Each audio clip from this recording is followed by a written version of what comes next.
Most hotels give you a room and maybe a small breakfast, but would you believe me if I told you we found a place that gives you not only breakfast, but snacks, dinner, drinks, and a great location right in the middle of Pigeon Forge?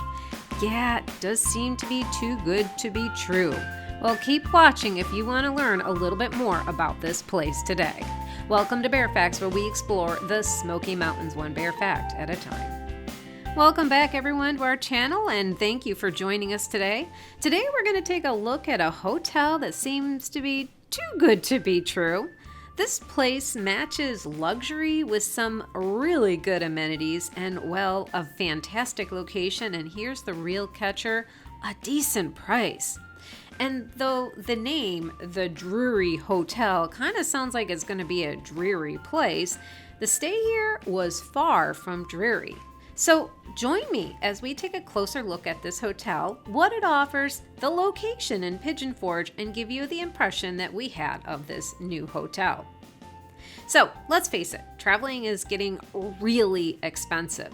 And any hotel that might offer the guests not only luxury but savings, well, signed me up. When we saw this place going up, we actually didn't think much of it. The hotel is on Jake Thomas Road, which is adjacent to the LeConte Center and is about a quarter of a mile from the island itself in Pigeon Forge. It's just one of the many new tower design hotels that they've been developing in the area up behind the island. In fact, at the rate that all these new islands are popping up along this area, it's actually become overwhelming, and sometimes you just start overlooking it because there's just so many of them over there now. And I get it. This is an ideal location. You're close to some of the area's premier shopping, dining, and entertainment complexes in the area. Not only is there the island, but also Mountain Mile Mall, and there's also a lot of other things that have been starting to develop along this back section behind the island. There's plenty of great dining options, live shows, and a diverse range of family-friendly attractions, all within walking distance. So it made sense that you're going to see a lot more hotels branching out in this area. When the Drury broke ground, we kind of watched with mild curiosity. I mean, it was next to the conference center, so at first we thought it was going to be part of that, but then we found out it was going to be yet another hotel. And we're like, okay, we'll take a look when it's finished and see how things go. And that was it. I had no more interest in the hotel because, once again, it looked like just like every single other hotel in the area. At the time, I was kind of walking around looking for footage for a video that I put out there called Budget Friendly Hotels. And I was kind of like, well, you know what? I'm going to show people what some of the different offerings are. And this is one of the places that I came upon. And I'm like, okay, we'll take a look. We'll see what it looks like inside, get some footage, and then move on. So I started by walking around the property and taking a look at what they offered first on the outside. One of the things, a keynote here, is that the Drury actually has its own parking area. So you actually have to have a key card to get into your parking. This is essential if you are going to be staying in the area during like Rod Week or Jeep Invasion, because during those events, people from the outside just park their car anywhere, and guests have a hard time finding parking at their own hotel at times. One thing that I noticed that they had that I kind of thought was nice is they have two separate entrances into the main lobby, giving you much more room to park your car and to be able to unload while you're waiting to check in.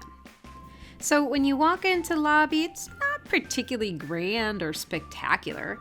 The lobby has a lot of seating and it's very modern with a hint of the mountains. They have a stone facade, some natural wood tones, and green highlights throughout the entire hotel.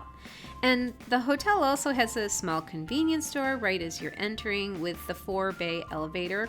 There's also a small lounge area in front of the check-in area with a small fireplace for people to hang out at. It's very inviting and comfortable.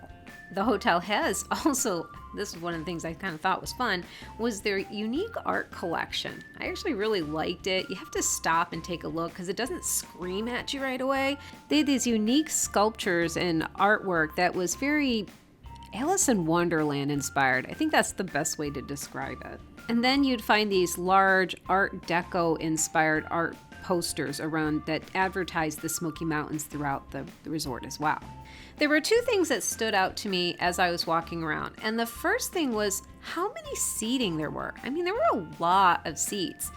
A little bit more than you'd expect for a place that has maybe a continental breakfast or something basic that most of these tower hotels offer guests anymore. And the other thing was the soda fountain. Now, I kind of went over right away the soda fountain and I thought, oh my gosh, there's a soda fountain and there's no cash register. There's no one sitting there demanding money for your soda, and people are kind of leisurely walking over. Guests, of course. I wasn't one of them. I wasn't a guest yet. And they were getting drinks. And I'm like, I think we need to investigate this further. Because outside of the Disney area, I've really not seen any hotels or resorts that in the Smoky Mountains even offer drinks or drinking packages or whatever, fountain sodas. And not only that, they had popcorn and a coffee making station open there for their guests. So now I was curious because I have learned that the more expensive a place is, the less they offer for free. So what was the deal with the drinking fountains? Well, I'll tell you now. I went back with my husband and I said, hey, I just saw that they had drinking fountains. Now, something many of you don't know about my husband, besides the fact that he loves burgers, is that he is also a soda addict. I mean, he has to have soda in his hand at all times. He's a little bit crazy with that. So he immediately went on and started looking into this hotel. He's like, oh my gosh, the soda, it comes complimentary. So he immediately booked our next stay when we were down in the Smoky Mountains for Valentine's weekend. That's how motivating a free fountain soda machine is to him. So yeah, we did book a stay to come down during one of the busiest weekends in the winter, besides Hell Week in the Smoky Mountains. That's the week after Christmas. Oh, and now there's Lunar New Year's attached to that weekend. So let's just put it this way, from here on out, that's going to be a bad weekend to visit the Smoky Mountains if you hate crowds. Either way, it was going to be interesting because let's just admit it. If this place can make us happy during one of the busiest times of the year in the wintertime, they deserve praise because let me tell you, crowds down there can be insane. Anyway, we arrived a little before check-in and decided to see if we could get in early. While we were waiting for our room, my husband ran over to the soda machine and immediately poured himself some soda, of course. And then we decided to walk around a little bit and take a look at what they had to offer on the first floor. Drinks in hand, we walked around and take a look. So on that first floor is where almost everything that you're going to want is going to be found. They have a weight room or exercise room for those of you who can't get enough of exercising when you're on vacation. And then of course they have a very large indoor pool with a play splash area on the side. So it's very family friendly in there. They also have an outdoor hot tub. It was very busy while we were there. Not only, like I said, it was Valentine's weekend, but they also had some kind of girls' gymnastic event happening at the conference center. So there was a lot of very young families, which is a plus that you see that young families are there if you're looking for a family-friendly resort, because this is definitely family-friendly. And not only children friendly, but also fur baby friendly. A lot of guests, and I was really surprised at how many actually had their own pets with them walking around the lobby. One thing I do want to give you is a little bit of background information about the hotel itself.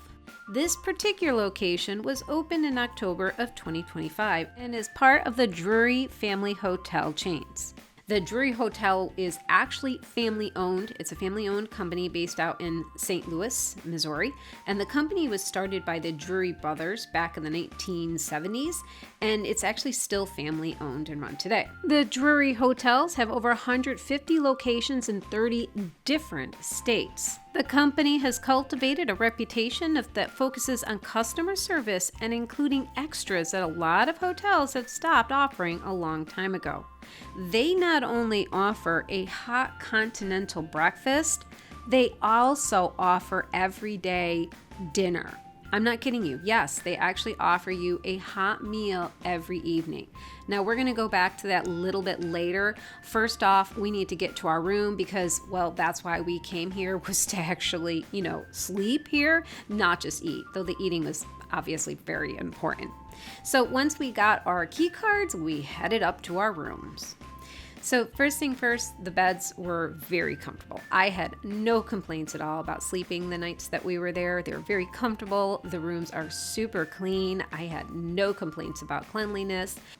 And one thing though that we did notice also about the Drury is that they don't have balconies. So this particular location doesn't do balconies, and their views are so-so. It's not in a great location for great views unless you get one of the rooms with the view of the mountains. So if you do want views of the mountains, ask specifically. You might have to pay a little bit more for those rooms, but the Drury actually does have a fantastic view from the upper levels. Most of the other rooms, they're okay. The views are okay. You're not going to be there for the views anyway. Our room had 2 queen beds. It had also a small desk area, television, coffee making station, and a seating area as well. We had a mini refrigerator and microwave, which is kind of handy if you do decide to go out to eat and you have some leftovers you want to enjoy later on in the evening. The bathroom setup is clean and practical with plenty of lighting and counter space. The hotel also offered the bathroom basics such as shampoo, shower gels, and conditioners. And to top it all off, they actually had decent Wi-Fi. No complaints with that at all. Now, if you're at the hotel between the hours of 5:30 and 7 o'clock and you're hungry or want a drink, head on down to the main lobby again, because during the hours of 5:30 to 7 o'clock, the hotel offers what's called a kickoff. When you're checking in, you'll be given 2 complimentary drinks. I know I said that wrong. Complimentary drinks for every adult over the age of 21. And during that time, they open up a separate bar because the hotel does have a full bar and restaurant as well. But if you are going to go and get your complimentary drink, you'll go to the breakfast dining area or dinner area, and they have a server who is there helping out guests. They have pre-made mixed drink combinations that you can pick from. They also had a couple wines and some beers on tap as well. So you can utilize your free complimentary drinks during that time every day. They also now open up the dining room for dinner guests as well. So if you are down there, I would suggest getting there a little bit before 5:30, because now all that seating we saw at the beginning makes sense, because everyone in their family is down there now getting a drink, getting something to eat, and just hanging out. And this is the best place to do it. There's all this wonderful seating for that. And that's why they had all that seating. It fills up. It really genuinely does. So I'd get there a little bit early if you can. They rotate 3 different meals every day of the week. When we were there, they had meatballs and gravy with mashed potatoes. Another day, they had the pulled pork sliders. They also offer a fresh salad every night with different soups to go along with it. And I've already pointed out once in the beginning of the video, the hotel also provides a free continental hot breakfast for every guest. And it's a full breakfast. I mean, they had everything you can really want for breakfast, with eggs or sausages and potatoes, cereals, oatmeals, waffle making stations. They had it. All right, if I haven't already convinced you that the Drury is definitely worth looking into for you and your family's stay, then let's kind of recap everything. First of all, this place is in a super good location. It's not directly on the parkway, so getting in and out is way easier than other locations in the parkway where it gets very busy. Another thing is they have an indoor pool. They also have hot breakfast, and they offer you a hot dinner and drinks as well. Now let's look at it from a budget standpoint. If you start adding in all of the costs for a family of 4 to eat and drink, and that doesn't include the liquor menu because that's another $15, $20 per drink at some places around the Smokies, and then you start adding all of those extra costs together and then comparing it to a budget hotel that doesn't offer the same amenities, you actually will be saving money by paying more. I know it sounds counterintuitive, but it's true. The Drury does average, I would say, between $150 to $250, $300 a night, depending on what kind of room accommodations you're asking for. And then you can start just subtracting, $75 for breakfast, $100 for an inexpensive dinner somewhere, drinks, the bar tab alone can get ridiculous. These are all the things that you should consider when you're doing your budget, because even though you might have spent less on a budget hotel, you are ending up spending more on all of the other things that you are going to be buying down there. So spending $200 or $300 a night at the Drury might seem like a huge upfront expense, but the truth of the matter is it ends up being cheaper in the long run, especially if you plan on using those amenities. I hope this video helps you plan your visit to the Smoky Mountains. You're getting an honest review from our personal experiences, but facts and things change, so please keep us in the loop if you learn anything new and want to share your experiences in the comments. Thanks again for visiting us at Fairfax of the Smoky Mountains. Please click that like button and subscribe to our channel.